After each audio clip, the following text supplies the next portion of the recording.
Miriam Bocklin desde Buenos Aires. Shalom, yo soy el rabino Uri Ayalon de Jerusalén. Y esta semana vamos a estudiar juntos la Parashá de Shmot. La verdad que primero de todo es muy emocionante comenzar un nuevo libro de la Torá, el libro de Éxodo. Y acá, como ya hablamos la semana pasada,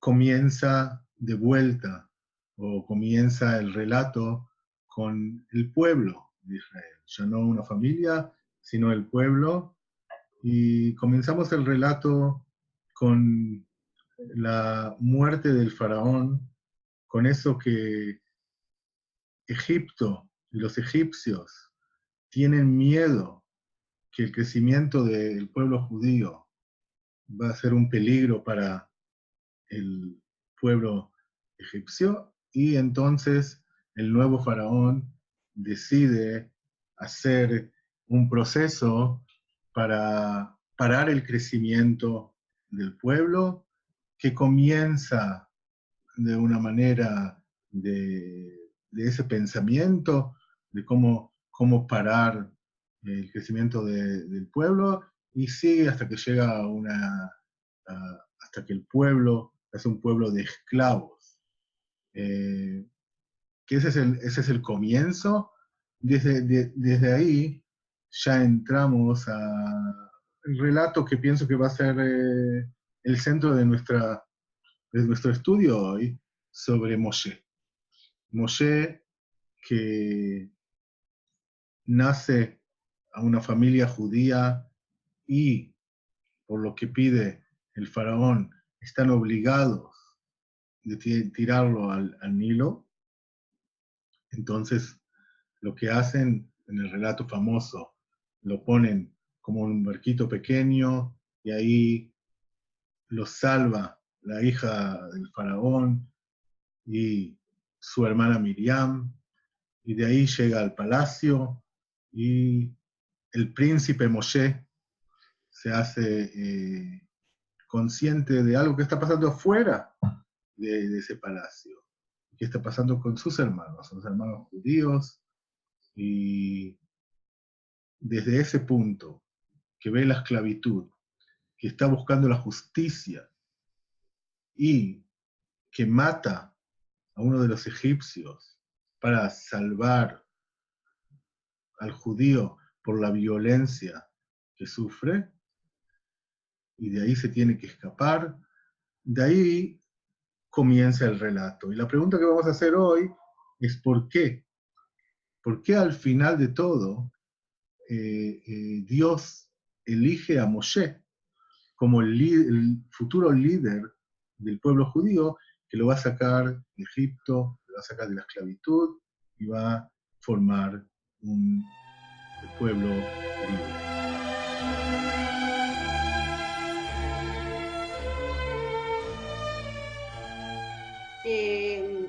Lo primero es que coincido con vos en que cuando Moshe mata al egipcio que le está pegando a un hebreo, pone en movimiento el relato, y es una escena que motoriza todo el resto de la narración.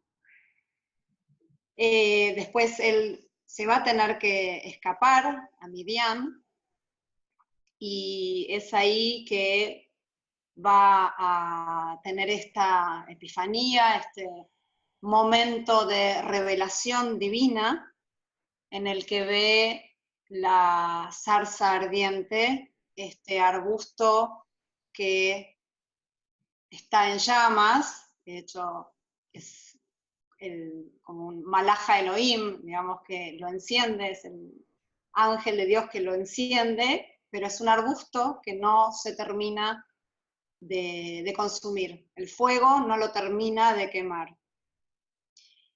Y a tu pregunta de por qué es a Moshe que Dios se le revela, por qué es a Moshe que Dios elige como el guía del pueblo en este tránsito, en este éxodo hacia adelante, hacia la libertad.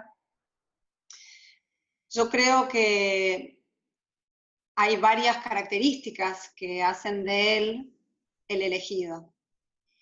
En primer lugar, Moshe es, como vos dijiste, un príncipe. Es alguien educado en un palacio y es alguien al que nunca le faltó comida, bebida, las condiciones para crecer de manera sana. Y creo que esto es fundamental para formar a un líder. Si miramos en la historia hacia atrás, vamos a ver que siempre los líderes fueron hombres o mujeres que vinieron de una casa de buena condición social y económica. Moshe no fue ni un minuto, no fue esclavo. Absolutamente. No tiene mentalidad de esclavo, no sabe lo que es. Sin embargo, en ese relato que ya comenzaste describiendo, vemos cuán empático es Moshe. Y este es el segundo de los, o de las características que hacen de Moshe un candidato a líder, un elegible.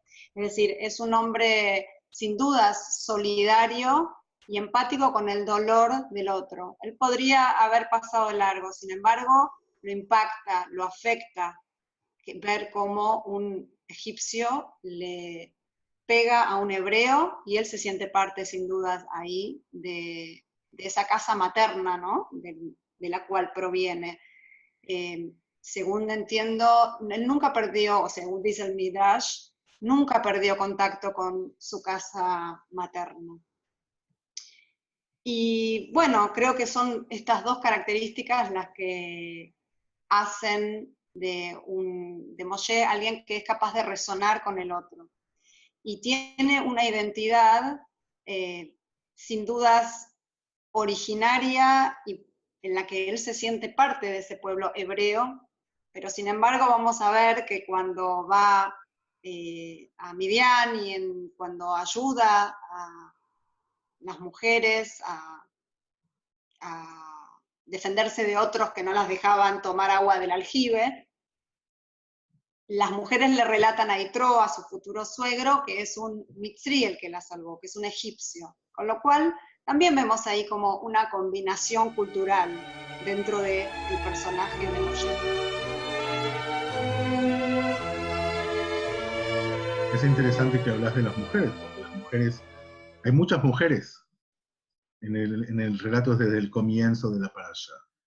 Tenemos a Miriam, su hermana, tenemos a su madre, tenemos a la hija de Paró, tenemos a las dos Meyaldotas, las dos que ayudan al nacimiento de chicos, Puá y Shifra, y después tenemos a esas mujeres en Midian y a su mujer Tzipora. Que puede ser que eso también le agrega algo a su carácter, estar tan rodeado de tantas mujeres, primero de todo mujeres muy fuertes, todas, casi todas, muy fuertes, muy independientes, muy que saben, que las salvan, los salvan y los forman durante, hasta que llega a Midian, y como la hablamos, hasta ese momento en el primer versículo del capítulo 3, del capítulo Gimel, donde dice que Moshe es un pastor, pero es el pastor del padre de Tzipora, y al final la definición de pastor de su nueva profesión es una definición, depende también de su mujer, de su esposa.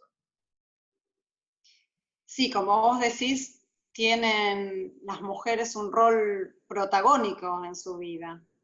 Una mujer lo salva del destino común de todos los niños hebreos que eran tirados al Nilo.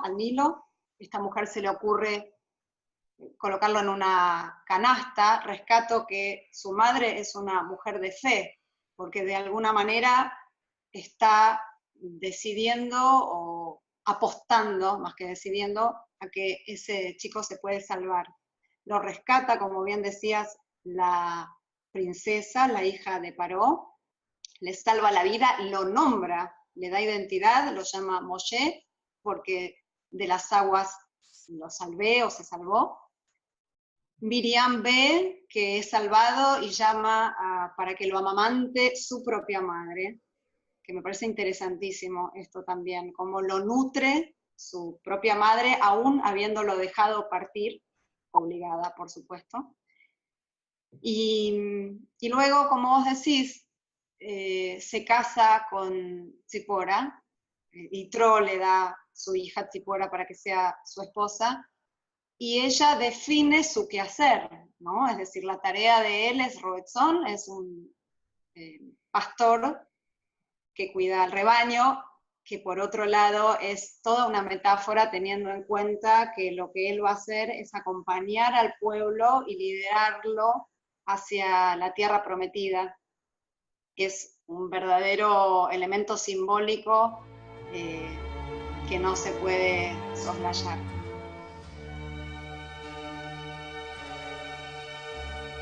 Y pienso que no cambia mucho, porque si es un príncipe y se transforma en un pastor, de alguna manera también un príncipe es un líder del reino, y también el pastor, por supuesto, que quiere decir que ese carácter de ser líder existe, lo vemos primero de todo, lo vemos en todos esos 2 capítulos y medio, pero vos mencionaste justo eso, que él es el pastor, y la Torá dice ahí en ese primer versículo que él camina hacia la montaña de Dios.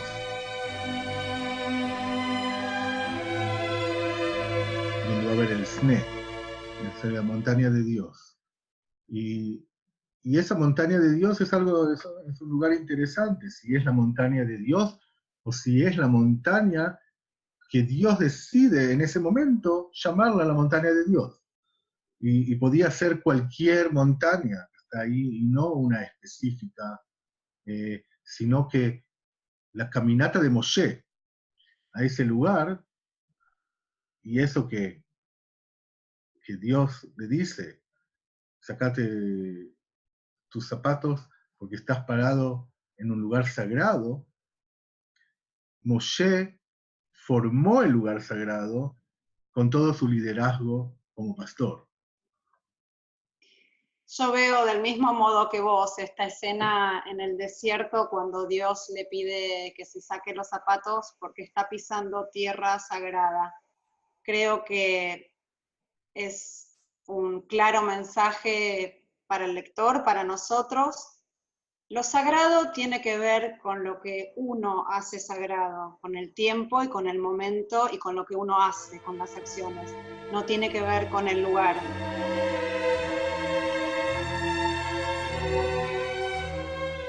Pienso que con eso podemos llevarnos a nuestra mesa del Shabbat. Eso que los que se ven como líderes. Primero de todo, que miren para afuera, que miren si quieren guiar, si quieren abrir nuevos caminos. Los caminos no son caminos egocéntricos, sino son caminos que se hacen con el otro. Y es un camino largo.